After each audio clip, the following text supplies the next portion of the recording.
السلام علیکم پیارے دوستوں، امید ہے کہ آپ سب خیریت سے ہوں گے۔ میں ہوں آپ کی رائٹر فائزہ شیخ اور آج حاضر ہوں دلدار مسیحائے دل کے ایپیسوڈ نمبر 28 کے ساتھ۔ تو بنا وقت کو ضائع کیے آج کے ایپیسوڈ کو سٹارٹ کرتے ہیں۔ ماہا اٹھو میری جان، کب تک سونا ہے؟ اس کے کمرے کا پھیلاوا سمیٹتے صنم نے ماہا کی جانب دیکھتے اسے پکارا تھا، جو صبح کے 9 بجے تک سو رہی تھی۔ صنم نے گہرا سانس خارج کیا اور چلتے اس کے قریب جاتے وہ اسے بازوؤں سے پکڑتے اٹھانے لگی۔ ماہا برے سے منہ بنائے بیٹھی تھی اور فوراً سے صنم کی جانب دیکھا، جو کمرے کا پھیلاوا سمیٹ رہی تھی۔ میں یہاں کیسے آئی؟ میں تو ڈاکو جی کے پاس تھی۔ اپنے ارد گرد دیکھتے وہ حیرت سے پوچھنے لگی کہ اندر صنم نے اسے گھورا۔ کیا مطلب کیسے آئی؟ تم اپنے کمرے میں نہیں ہوگی تو اور کہاں جاؤ گی؟ صنم نے اسے گھورا تو ماہا برے سے منہ بناتے بیڈ سے اتری۔ تمہیں کچھ نہیں پتا صنم، میں یہاں نہیں تھی۔ میں رات کو ابتہاج کو ڈھونڈنے گئی تھی اور پھر مجھے وہ ڈاکو جی مل گئے، جو ادھر میرے کمرے میں بھی آتے ہیں۔ اور پھر میرے بیبی کو بھوک لگی تھی تو اس نے مجھے اور بیبی کو برگر بھی دیا کھانے کو۔ اس نے مجھے گاڑی میں اٹھا کے بٹھایا اور پھر… بس کر دو ماہا، کیا اول فول بک رہی ہو؟ کوئی نہیں ہے اپنے پاس سے چیزیں سوچنا بند کر دو۔ کبھی کوئی چور آ جاتا ہے تمہارے کمرے میں تو کبھی تم خود سے ہی باہر چلی جاتی ہو، اور پھر کوئی ڈاکو۔ یہ سب صرف تمہارے دماغ کا وہم ہے اور کچھ بھی نہیں۔ جتنا سوچو گی اتنا ہی سب اپنے دماغ پر تصور کرو گی، تو اپنے اس چھوٹے سے دماغ پر زور ڈالنا بند کرو۔ اور یہ لو وہ کپڑے، اسے پکڑاتے ہوئے بولی۔ یہ کیا ہے؟ ماہا نے کپڑوں کی جانب دیکھا، جو کالے رنگ کا کافی اچھا سا سوٹ تھا۔ سالے کے پاس اس کا کوئی دوست آ رہا ہے اور میں نہیں چاہتی کہ میری بہن کو دیکھ کر کوئی بھی باتیں بنائے، اسی لیے تم ابھی شاور لینے جا رہی ہو اور میں تمہیں اچھے سے تیار کروں گی۔ صنم نے اس کے بال کندھے سے پیچھے کرتے ہوئے کہا، تو سالے کا دوست آ رہا ہے، میرا تو نہیں، میں کیوں تیار ہوں؟ اس کا دماغ صنم کی سوچ سے بھی زیادہ چلتا تھا۔ صنم نے تعصب سے اسے گھورا، کیونکہ وہ ہمارے گھر آ رہا ہے پاگل لڑکی، اور میں بھی اچھے سے تیار ہوں گی اور تم بھی۔ صنم نے اسے کندھوں سے تھامتے زبردستی باتھ روم میں بند کیا۔ سالے کی بیوی تو صنم ہے، پھر میں کیوں یہ کپڑے پہنوں؟ وہ ہاتھ میں تھامے اس سوٹ کو گھورتے ہوئے سوچ رہی تھی۔ میں ابتہاج سے ملوں گی تو یہ اسے پہن کر دکھاؤں گی۔ میں ایسا کرتی ہوں، جلدی سے ریڈی ہو جاتی ہوں۔ وہ خوشی سے سوچتے ہوئے ساتھ ہی کپڑے ہینگ کرتے شاور لینے لگی۔ سالے، آپ کا یہ دوست آخر ہے کون، جسے آپ نے صبح ہی انوائٹ کر لیا؟ آپ اسے رات کو ڈنر پر بھی انوائٹ کر سکتے تھے۔ صنم جلدی سے بریک فاسٹ بنا رہی تھی اور سالے اس کا ساتھ دے رہا تھا۔ میں مدد کر تو رہا ہوں جان، ویسے بھی وہ 10 بجے تک پہنچے گا اور تب تک ہم دونوں مل کر بریک فاسٹ بنا لیں گے۔ وہ آملیٹ بناتی صنم کے کندھوں کو ہونٹوں سے چھوتے اس کے کان کی لو پر لب رکھتے ہوئے سرگوشی نما آواز میں بولا، آپ رہنے دیں، میں کسی اچھی چیز کی توقع کر ہی نہیں سکتی آپ سے، آپ صرف مجھے تنگ کریں گے۔ صنم نے جھنجھلاتے ہوئے اسے پیچھے کرنا چاہا، جس کے دونوں ہاتھ اب صنم کے پیٹ پر تھے۔ سالے، کچھ تو خیال کریں، دور رہیں، نہ تنگ کریں مجھے۔ وہ اس کے ہونٹوں کا لمس اپنے گالوں، اپنے کندھوں پر پاتے، اپنی پشت اس کے سینے سے لگی محسوس کرتے پور پور پسینے سے شرابور ہوئی۔ بولی، میں اپنے بچے سے پیار کر رہا ہوں، تمہیں کوئی مسئلہ نہیں ہونا چاہیے۔ صنم کو ٹوکتے وہ پھر سے اس کے کندھے پہ ہونٹ رکھتے بولا۔ تو صنم نے جھرجھری سی لی۔ یہ شخص اسے رات ہو یا دن کبھی بھی ستانے کا کوئی موقع نہیں جانے دیتا تھا، اور اب بھی وہی کچھ کر رہا تھا۔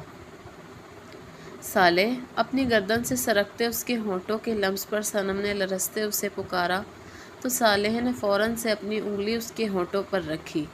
یہ بہت پرانا طریقہ ہے جانم، کچھ نیا بھی ٹرائی کر لیا کرو، جیسے تم اپنے ہونٹوں سے میرے ان بے باک ہونٹوں کو روک سکتی ہو۔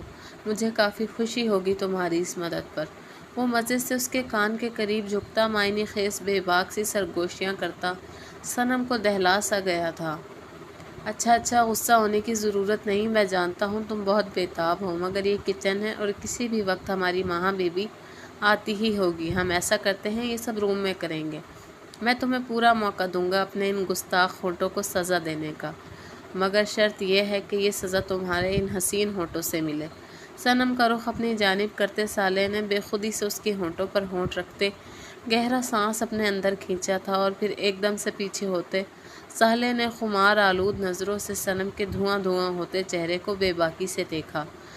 جو اپنی گھبراہٹ پر قابو پانے کی کوشش کرتے اسے پیچھے کی جانب دھکا دیے اپنے کام میں مشغول ہوئی تھی۔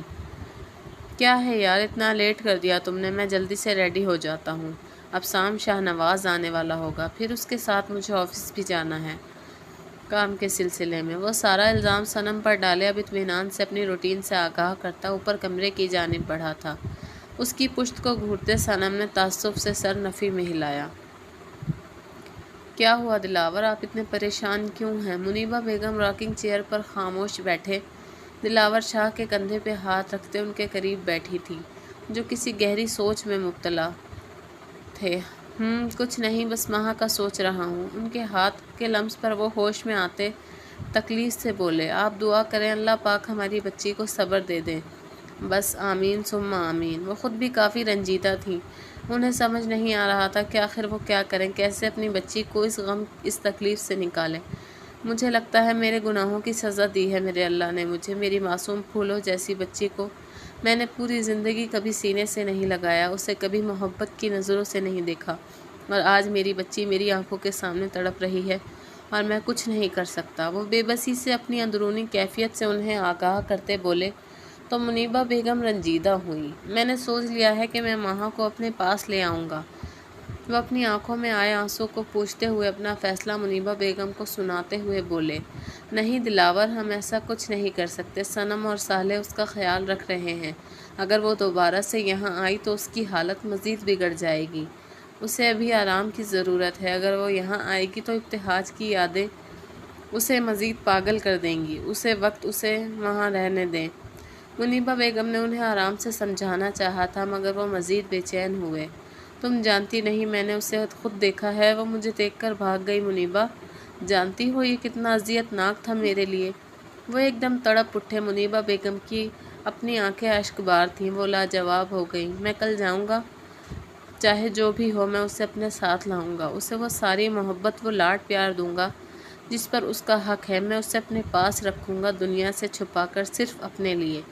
منیبہ بیگم کی جانب دیکھتے وہ ایک پر یقین لہجے میں بولے تو وہ خاموش ہو کے رہ گئیں۔ ان کی اذیت، ان کا دکھ وہ خود بھی جانتی تھی، مگر وہ یہ بھی جانتی تھی کہ ان کی اس فیصلے سے ماہا کی زندگی مزید مشکل ہونے والی تھی۔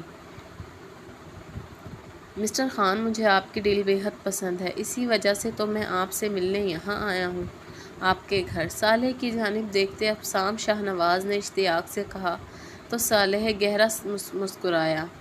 آپ کا بے حد شکریہ مسٹر شاہ نواز کہ آپ نے پوری انڈسٹری میں سے ہماری کمپنی کو اپنے لیے چنا، مجھے آپ کے ساتھ کام کر کے بے حد خوشی ہوگی۔ صالح نے صنم کی جانب دیکھتے ہوئے محبت سے کہا۔ صنم صالح کے ساتھ بیٹھی خاموشی سے یہ سب کچھ سن رہی تھی، مگر اس کا دھیان سارا ماہا کی جانب اٹکا تھا۔ ماہا کو کپڑے تو وہ دے آئی تھی مگر اسے تیار نہیں کر پائی تھی، اوپر سے یہ بزنس مین اچانک ہی وقت سے پہلے ٹپک پڑا تھا جس کی وجہ سے وہ کافی تپی ہوئی تھی۔ صنم، صالح، یہ دیکھو میں کیسی لگ رہی ہوں؟ سیڑھیوں کے وسط میں کھڑی وہ اپنے ہاتھ میں دوپٹہ لہراتے ایک ادا سے بول رہی تھی۔ اس کے بھیگے بالوں سے بہتی پانی کی بوندیں اس کی گردن میں گرتے مقابل کو اپنی جانب متوجہ کرنے لگی۔ چونکہ صالح اور صنم کی پشت اس جانب تھی، وہ دونوں نہیں جانتے تھے کہ پیچھے کھڑی وہ مس کوئن کون سا شوشہ چھوڑ رہی تھی۔ اس کے نازک وجود کے نشیب و فراز دیکھتے مقابل کو اپنے حلق میں کانٹے سے اترتے ہوئے محسوس ہوئے۔ وہ بمشکل سے اپنا چشمہ سیٹ کیے نظریں گھما گیا۔ ماہا، یہ کیا کر رہی ہو؟ سامنے دیکھو مہمان آئے ہیں۔ اس کے قریب جاتے صنم نے جھڑکتے اس کا دوپٹہ کھینچا تھا اور فوراً سے حجاب بنائے اس کا سر پر پہنایا۔ ماہا نے صنم کی پشت سے نکلتے سامنے دیکھا جہاں سرخ داڑھی میں آنکھوں پہ بڑا سا چشمہ لگائے وہ کوئی آدمی تھا۔ اب شرارت نہیں کرنی۔ اس کے گال کو چھوتے صنم نے تنبیہ کی اور اسے ساتھ لیے چلتے وہ میز کے قریب پہنچی۔ یہ میری بہن ہے ماہا، صنم نے اسے اپنے ساتھ والی کرسی پر بٹھاتے تعارف کروایا۔ مقابل نے اس کے بھیگے چہرے نم ہونٹوں کو دیکھتے ایک سرد سانس فضا کے سپرد کیا اور جبراً مسکراتے ہاں میں سر ہلایا۔ ہیلو سرخ داڑھی والے انکل جی، ماہا نے خود سے اسے پکارا جو بیچارہ پانی پی رہا تھا۔ اس کی بات پر جہاں صنم اور صالح شرمندہ سے ہوئے وہیں مسٹر شاہ نواز کو اچھوکا سا لگا تھا۔ اس کا چہرہ ایک دم سے سرخ پڑ گیا۔ یہ سمجھنا مشکل تھا کہ یہ سب کس وجہ سے تھا، ماہا کے انکل کہنے پر یا پھر داڑھی والے انکل کہنے پر۔ ماہا، صنم نے دانت پیستے اسے خاموش کروانا چاہا، جو صنم کو یوں گھور رہی تھی جیسے کچھ ہوا ہی نہیں۔ ویسے مجھے ایک بات تو بتائیں، کیا آپ کی یہ داڑھی بھی ڈاکو جی کی طرح اصلی ہے؟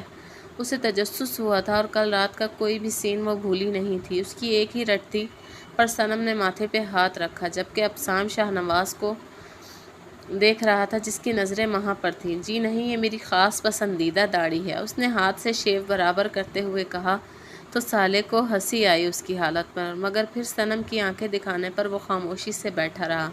اب کی بار ماہا کچھ بولتی اس سے پہلے ہی صنم اس کا ہاتھ تھامے اسے واپس کمرے میں لے گئی۔ آج رات میں نے ایک پارٹی رکھی ہے مسٹر خان، تاکہ سب کو پتہ چل سکے کہ ہم دونوں ایک ساتھ کام کر رہے ہیں۔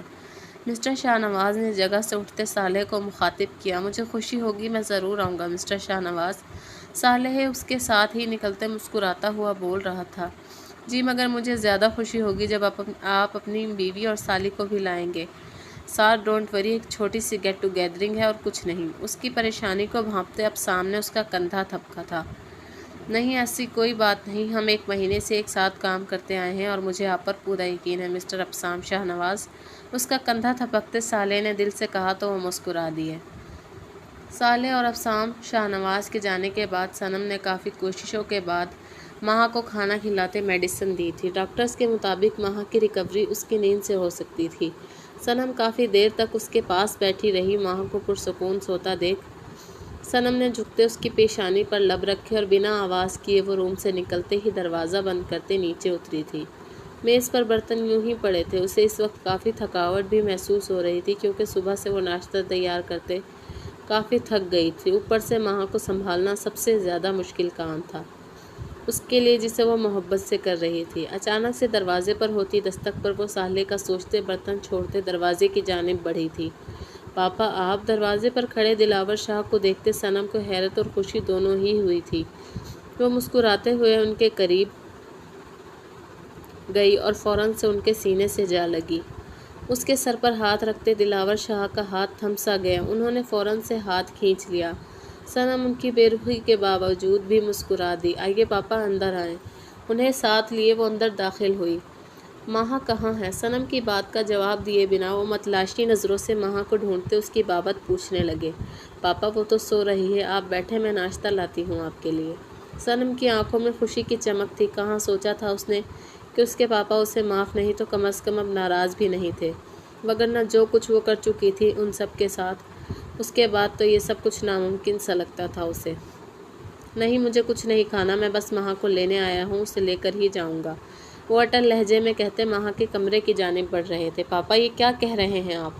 ماہا بھلا کہاں جائے گی؟ وہ یہاں میرے ساتھ میرے پاس رہے گی۔ صنم نے ان کے قریب جاتے ان کے کندھے پر ہاتھ رکھتے ہوئے کہا تو دلاور صاحب نے مڑتے ہوئے اسے دیکھا۔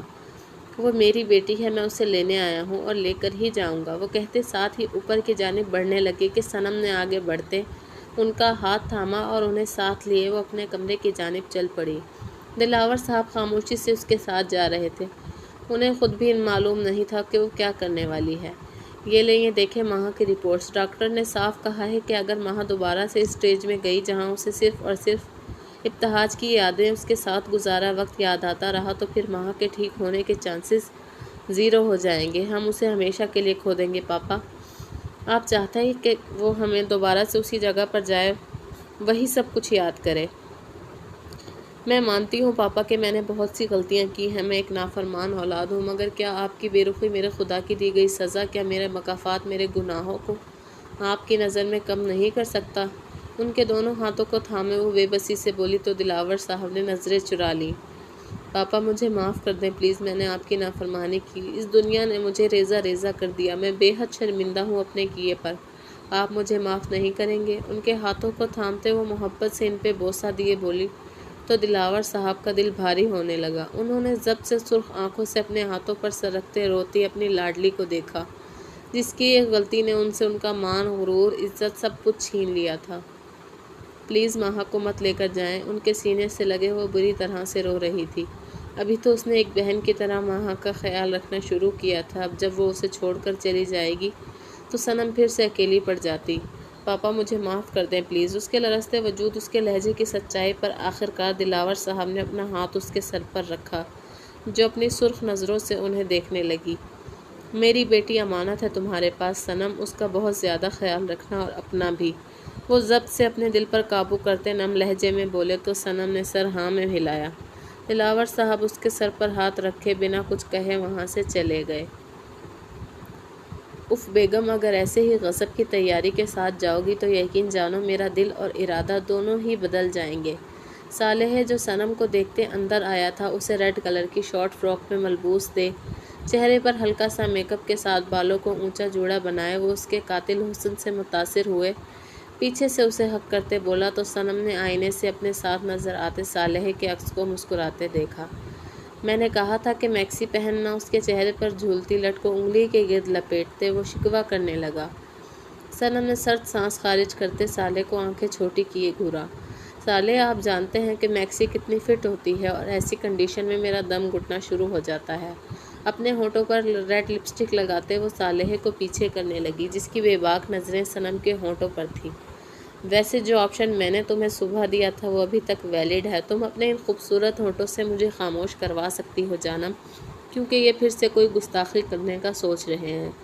صنم کے گرد اپنی باہوں کا حصار بناتے صالح نے اس کے کندھے پر ہونٹ رکھتے کان میں سرگوشی کی تو صنم نے تعصب سے سر ہلایا۔ کبھی تو باز آ جایا کریں صالح، ابھی مجھے ماں کو تیار کرنے جانا ہے۔ اس کے ہونٹوں کی بڑھتی بے باکیوں سے وہ کسمکساتی اس کے حصار کو توڑنے کی کوشش کرتے بولی تو صالح نے اس کی کمر کے گرد ہاتھ لپیٹتے صنم کا رخ اپنی جانب کیا۔ کس نے کہا تھا کہ ایسے قاتلانہ تیار ہو کر اپنے شوہر کے سامنے آؤ اور پھر جب اس کے جذبات دہکنے لگیں تو آگے سے نخرے دکھانا شروع کر دیتی ہو؟ وہ خفگی سے اس کی تھوڑی پر ہونٹ ثبت کرتے اسے ڈانٹنے کے سے انداز میں بولا تو صنم نے اس ناٹک باز کو گھورتے ہوئے خود سے دور کرنا چاہا۔ ایسے کیسے میڈم؟ صنم کے دور ہونے پر صالح نے فوراً سے اس کا ہاتھ تھامے اپنی گردن کے گرد حائل کیے۔ وہ اس کے نازک وجود کو اپنے قریب تر کرنے لگا۔ تھوڑا سا چکھنا تو بنتا ہے ظالم بیوی۔ صنم کی ناک پر ہونٹ رکھتے وہ بے باک سی سرگوشی کرتے اس کے نازک ہونٹوں پر جھکتے اپنی منمانیاں کرنے لگا۔ اس کے لمس میں ہمیشہ کی طرح ہی وہی نرمی اور محبت آباد تھی کہ صنم اس کے لمس پر مدہوش سی ہو گئی۔ صالح نے نرمی سے اس کے ہونٹوں کو آزادی دی، اس کی گردن پر اپنے ہونٹوں کی مہریں ثبت کی تو صنم کا سانس اکھڑنے لگا۔ صالح، صنم نے اسے خود سے دور کرنے کو پکارا تو صالح نے اس سر اس کی گردن سے نکالتے اسے دیکھا جو آنکھیں بند کیے گہرے سانس بھر رہی تھی۔ میرے جذبات، میری چاہت تم پر بہت زیادہ ادھار بنتے جا رہے ہیں۔ میرا بیبی تمہیں بچا لیتا ہے ہر بار، مگر ڈونٹ وری، ایک بار بیبی کو آنے دو، پھر فرصت سے اپنے سارے حساب اپنی فیورٹ سٹائل میں پورے کروں گا۔ اس کے ہونٹوں پر اپنا لمس چھوڑتے وہ پیچھے ہوتے اسے اپنے حساب کتاب کے متعلق بتانے لگا۔ صنم کا چہرہ شرم سے دہکتے انگارہ بن گیا۔ وہ بمشکل سے اسے خود سے دور کیے تیار کرنے اس کے کمرے کی جانب بڑھی تھی۔ آئیے آئیے مسٹر خان، میں آپ کا ہی انتظار کر رہا تھا۔ گہرے ڈارک بلو کلر کے 3 پیس میں ملبوس، اپنی شاہانہ وجاہت، بڑی ہوئی سرخ داڑھی اور آنکھوں پر چشمہ لگائے وہ جو کب سے ان کی راہ تک رہا تھا، صالح کو اندر آتا دیکھ فوراً سے ان کے قریب گیا۔ آپ نے اتنی محبت سے بلایا تھا، مجھے تو آنا ہی تھا، صالح نے مسکراتے ہوئے کہا تو مسٹر ابسام سنتے سر ہلا گئے۔ بھابھی کو نہیں لائے آپ ساتھ؟ کہا بھی تھا کہ سب کو لائیے گا۔ صالح کو اکیلا دیکھ ابسام شاہنواز نے صنم اور مہا کو ناپاتے ہوئے پوچھا۔ نہیں، وہ آئی ہیں ساتھ، بس صنم مہا کو لے کر آ رہی ہے۔ صالح نے باہر دروازے کی جانب دیکھتے اسے آگاہ کیا تو اتنے میں ہی صنم مہا کا ہاتھ پکڑے اندر داخل ہوئی۔ ڈارک بلو کلر کی پاؤں کو چھوتی اس خوبصورت میکسی میں ملبوس، سر پر حجاب کیے، چہرے پہ ہلکا سا میک اپ کیے وہ صنم کے ساتھ مسکراتے ہوئے اندر بڑھی تھی۔ السلام علیکم بھابھی، مجھے خوشی ہے کہ آپ لوگ بھی میری پارٹی میں آئے۔ ویلکم، صنم اور مہا کی جانب دیکھتے اس نے گہرے لہجے میں مسکراتے ہوئے کہا تھا۔ مہا تو گردن گھمائے آگے پیچھے دیکھ رہی تھی جہاں پورا حال ہی لڑکیوں اور مردوں سے بھرا ہوا تھا۔ اس نے ڈرتے صنم کا ہاتھ مضبوطی سے تھام لیا تو صنم نے اسے خود سے لگایا۔ مسٹر خان آئیے، میں آپ کو کچھ لوگوں سے ملواتا ہوں۔ صالح کو دیکھتے ابسام نواز نے اسے ساتھ لیے ایک جانب کھڑے بڑے بڑے بزنس مین کے پاس لے گئے اور صالح کا تعارف کروانے لگے۔ صنم، مجھے وہ جوس لا کر دو، بیبی نے پینا ہے۔ صنم جو تھکاوٹ کی وجہ سے ایک جانب کرسی پر بیٹھی تھی، ماں نے اشتیاق سے ان بوتلوں کو دیکھتے ہوئے کہا تھا۔ تم کچھ زیادہ ہی شریر ہو رہی ہو ماہا، ہر بار اس معصوم پر الزام لگا دیتی ہو۔ اور کوئی جوس نہیں پینا یہاں سے، پتہ نہیں کون سا جوس ہوگا اور کون سی شراب۔ خبردار جو کسی بھی جوس کو ہاتھ لگایا۔ اس کے ساتھ بٹھاتے صنم نے اس کے حکم بھی دیا، مگر ماہا کی نظریں ابھی تک ان بوتلوں پر اٹکی تھیں۔ Dance please. میوزک سٹارٹ ہوتے ہی صالح مسٹر قریشی سے اجازت لیے ان کے قریب آیا اور اپنا ہاتھ صنم کے سامنے پھیلائے کہا تو صنم نے شرماتے سر ہاں میں ہلا دیا۔ ماہا آنکھیں چھوٹی کیے ان کو گھور رہی تھی۔ صنم کو تھامے صالح وہاں سے جیسے ہی گیا، وہ تیزی سے اٹھتے میز کی جانب گئی اور ایک دم سے ایک بوتل اٹھائے جلدی سے اپنے منہ کو لگائی۔ اس کا ذائقہ کڑوا کیوں ہے؟ اس نے منہ بسوڑتے بوتل کو دیکھا جو اس کے ہاتھ میں تھی۔ ایک بار پھر سے چیک کرتی ہوں، کیا پتہ اچھا ہو۔ اس نے چور نظروں سے صالح اور صنم کو دیکھا جو اب ڈانس کر رہے تھے، اور پھر سے بوتل منہ کو لگائی۔ اس بار اسے اس جوس کا ٹیسٹ اچھا لگا تھا۔ ارے واہ، میں اسے چھپا کر گھر لے جاؤں گی اور اپنے کمرے میں بیٹھ کر پیوں گی۔ وہ نشے سے جھولتی اس بوتل کو دیکھتے مسکراتے ہوئے بولی تھی۔ ارے واہ، یہ تو گول گول گھومتی بھی ہے۔ اس نے سامنے بوتل کو غور سے دیکھا تو ہنستے ہوئے خود سے ہی مخاطب ہوئی تھی۔ بہت اچانک کسی نے اس کے کندھے پہ ہاتھ رکھا تھا۔ ماہا نے صنم کے خیال سے فوراً بوتل میز پر رکھتے مڑتے پیچھے کی جانب دیکھا۔ ارے سرخ داڑھی والے انکل آپ؟ وہ ہستی ابتسام نواز کو دیکھتے ہوئے بولی تو مقابل نے اپنا ایک ہاتھ پینٹ میں پھنسائے اس کی سرخ آنکھوں میں دیکھا۔ ڈانس کریں گی میرے ساتھ؟ اس کے نازک وجود کو آنکھوں میں بسائے وہ گمبھیر لہجے میں بولا۔ اوکے، مگر مجھے زیادہ تیز مت گھمانا۔ وہ اپنا نازک ہاتھ مقابل کے چوڑے سرخ اور سفید ہاتھ میں رکھتے ہوئے بولی تو ابتسام شاہ نواز نے اسے چونکتے ہوئے دیکھا۔ وہ کیوں بھلا؟ اس کے ہاتھ کو مضبوطی سے تھامے وہ اپنے قریب تر کرتا اس کی خوشبو کو خود میں اتارنے لگا، کیونکہ اندر بیبی ہے نا، اگر تم نے گھمایا تو وہ بھی گھومے گا اور اسے چوٹ بھی لگے گی۔ وہ دانشمندانہ انداز میں بولی تو مقابل نے گہرا سانس فضا میں خارج کرتے اس کے پیٹ کی جانب دیکھا اور پھر نرمی سے اس کو تھامے ہاتھ کو اپنے کندھے پر رکھتے وہ اسے ساتھ لیے آگے بڑھا تھا۔ اس کے کندھے پر ہاتھ رکھتے وہ گانے کے مدہوش کرتی تیز دھنوں پر اپنے ایک ہاتھ ماہا کے کمر کے گرد حائل کیے اس کے ساتھ احتیاط سے ڈانس کر رہا تھا، جبکہ ماہا تو مکمل ساتھ ساتھ گنگنا رہی تھی، جس پر مقابل اس کے ساتھ ڈانس کرتے ابتسام شاہ نواز کے ہونٹوں پر بھی مسکراہٹ بکھری۔ مسٹر شاہ نواز۔ اچانک سے صالح کے بلانے پر شاہ نواز ماہا کو نرمی سے چھوڑا اور مڑتے ہوئے پیچھے متفکر سے کھڑے صالح کی جانب دیکھا۔ صنم کی طبیعت خراب ہو رہی ہے اچانک، مجھے اسے ہاسپٹل لے جانا ہوگا۔ آپ پلیز آج ماہا کا خیال رکھ دیں گے، کیونکہ اگر ماہا نے صنم کو اس حالت میں دیکھ لیا تو وہ مزید پینک ہو جائے گی۔ صالح نے اپنی پریشانی سے آگاہ کیا تو مقابل جیسے یہی سننے کو بے چین تھا۔ ڈونٹ وری، میں ان کا خیال رکھوں گا، آپ بھابھی کو لے جائیں۔ اس نے کھلے دل سے اجازت دی، جس پر صالح مشکور ہوتا صنم کو ساتھ لیے وہاں سے نکلا تھا۔ مسٹر شاہ نواز نے مڑتے ماہا کو دیکھا جو وہاں نہیں تھی۔ اس کے ماتھے پر بل نمودار ہوئے وہ تیزی سے آگے بڑھتا اسے ڈھونڈنے لگا۔ ماہا سوئمنگ پول کے قریب اپنے دونوں گھٹنے کھڑے کیے ان پر سر رکھے ابتہاج کو یاد کرتے رو رہی تھی۔ اسے آج کتنی یاد آئی تھی ابتہاج کی، مگر وہ تو جیسے اپنی ماہا کو بھول ہی گیا تھا۔ ماہا نے سوں سوں کرتے اپنے آنسوؤں کو صاف کیا اور شفاف پانی میں دیکھنے لگی۔ نشے سے اس کا سر بھاری ہو رہا تھا۔ اس نے سر جھٹکتے پانی میں دیکھتے اس عکس کو گھورا جو اس کے ابتہاج کا تھا۔ ماہا منہ کھولے حیرت سے مڑتے دیکھا تو ابتہاج اس کے پیچھے کھڑا تھا۔ وہ دھڑکتے دل سے فوراً سے اٹھی تھی کہ ایک دم سے لڑکھڑاتے وہ پیچھے پانی میں جا گری۔ اس اچانک افتاد پر اس کے منہ سے چیخ نکلی تھی۔ وہ ڈرتے آنکھیں بند کیے خود کو بچانے کے لیے ہاتھ پاؤں مارنے لگی کہ ابتہاج نے فوراً سے چھلانگ لگاتے پانی میں جاتے اسے تھاما، جس کا پورا وجود ڈر سے کپکپا رہا تھا۔ ماہا، اس کی بند آنکھوں کو دیکھتے ابتہاج نے اسے سینے سے لگائے متفکر سا ہوتے پکارا تھا۔ ماہا نے آنکھیں مضبوطی سے میچی۔ اسے لگا یہ اس کا خواب تھا جو آنکھیں کھولتے ہی ٹوٹ جائے گا۔ ماہا آنکھیں کھولو۔ ابتہاج نے اس کی بھیگی گردن پر اپنے ہونٹ رکھتے سرگوشی کی تو ماہا نے سر نفی میں ہلایا۔ میں جانتی ہوں اگر آنکھیں کھولی تو یہ خواب ٹوٹ جائے گا۔ اس کی آنکھوں سے بہتے آنسو، اس کے کہے الفاظ ابتہاج نے اسے ایک دم سے خود میں کھینچ لیا۔ ابتہاج کا ایک ہاتھ ماہا نے اپنی کی کمر کے گرد حائل تھا، جبکہ اپنے دوسرے ہاتھ سے وہ اس کے بالوں کو سہلاتا ماہا کو پرسکون کرنے لگا۔ کہاں چلے گئے تھے آپ مجھے چھوڑ کر؟ سب نے کہا کہ آپ نہیں رہے، مجھے چھوڑ کر بہت دور چلے گئے ہیں، مگر میں جانتی تھی کہ آپ مجھے چھوڑ کر کبھی نہیں جا سکتے۔ وہ روتے ہوئے ابتہاج کو مضبوطی سے تھام گئی، جیسے ڈر ہو کہ وہ پھر سے چھوڑ کر چلا جائے گا۔ میں کہیں نہیں جا سکتا ماہا، میں تو تمہارے قریب ہوں نا، بالکل تمہارے قریب، میری ہر آتی جاتی سانس میں تم بستی ہو۔ بھلا ابتہاج گردیزی تمہیں چھوڑ سکتا ہے؟ تم میرا آکسیجن سلنڈر ہو، جبھی تو روز آتا ہوں اپنی سانسیں لینے تم سے۔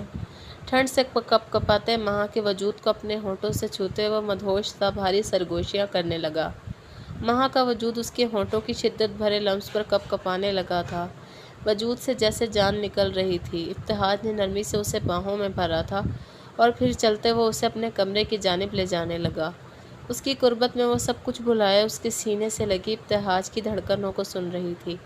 ابتہاج نے اندر آتے ہی ڈور پاؤں سے لاک کیا اور پھر چلتے بیڈ کے قریب جاتے وہ نرمی سے اسے بیڈ پر لٹائے اس کے قریب جھکا۔ ابتہاج! اسے دور جاتا محسوس کرتے ماہا نے تڑپتے اسے پکارا تھا۔ ابتہاج نے مسکراتے ہوئے جھکتے اس کی پیشانی پر ہونٹ رکھتے اسے پرسکون کیا اور پھر اٹھتے وہ ڈرار کی جانب بڑھا۔ کمرے کی معنی خیز خاموشی میں ماہا کی تیز دھڑکتی سانسیں تیزی سے دھڑکتی سانسیں ایک پرفسوں ماحول برپا کرنے لگیں۔ ماہا کا نازک بھیگا وجود کپ کپا رہا تھا، ہونٹ بھی سردی سے ٹھٹرے ہوئے تھے۔ ابتہاج اپنی مطلوبہ چیز نکالتے ماہا کی جانب بڑھا جو بیڈ گراؤنڈ سے ٹیک لگائے بیٹھی تھی۔ یہ میری جان اور میری آنے والی جان کے لیے اپنے ہاتھوں میں تھاما ایک خوبصورت سا پینڈنٹ جس میں AM ہارٹ شیپ میں لکھا ہوا تھا ماہا کی گردن میں پہناتے ابتہاج نے جھکتے اپنے ہونٹ اس پینڈنٹ پر رکھے تو ماہا تیز سانس لیتے آنکھیں موند گئی۔ ابتہاج نے ہونٹ اس کی بند آنکھوں پر رکھے تو ماہا نے تڑپتے ہوئے اس کے کندھوں کو تھاما تھا، مگر اب ابتہاج کا اس سے دور رہنا ناممکن تھا۔ ابتہاج نے نرمی سے اس کے بھیگے حجاب کو اس سے سر سے اتارا تو ماہا کے حسین بال لہراتے اس کے چہرے پر گرے، جن کی خوشبو کو خود میں اتارتے ابتہاج یہ میری جان اور آنے والی جان کے لیے اپنے ہاتھوں میں تھاما ایک خوبصورت سا پینڈنٹ جس میں AM ہارٹ شیپ میں لکھا ہوا تھا ماہا کی گردن میں پہناتے ابتہاج نے جھکتے اپنے ہونٹ اس پینڈنٹ پہ رکھے تو ماہا تیز تیز سانس لیتے آنکھیں موند گئی۔